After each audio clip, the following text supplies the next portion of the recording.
حضرت ابو ہریرہ رضی اللہ تعالیٰ عنہ آپ سے مروی حدیث مبارکہ ہے، اور اس کا ذکر مسلم شریف میں بھی ہے، ترمذی میں بھی ہے، اور ابن ابی شیبہ نے بھی اس کی استخراج کیا ہے۔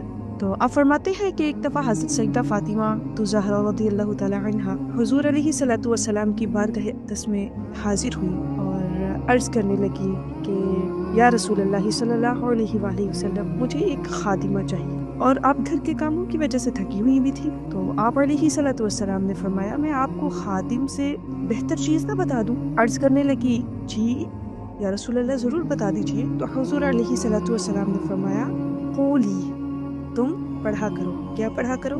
اللہم رب السماوات السبع ورب العرش العظیم ربنا ورب كل شيء منزل التوراة والإنجيل والفرقان فالق الحب والنوى أعوذ بك من شر كل شيء أنت آخذ بناصيته أنت الأول فليس قبلك شيء وأنت الآخر فليس بعدك شيء وأنت الظاهر فليس فوقك شيء وأنت الباطن فليس دونك شيء اقض عنا الدين وأغنني من الفقر۔ فرمایا کہ جب کوئی بندہ اللہ تعالیٰ سے مخلص ہو کر یہ کلمات کہتا ہے تو اللہ رب العزت اس کے قرض کا انتظام فرما دیتے ہیں اور اسے فقر سے غنی فرما دیتے ہیں۔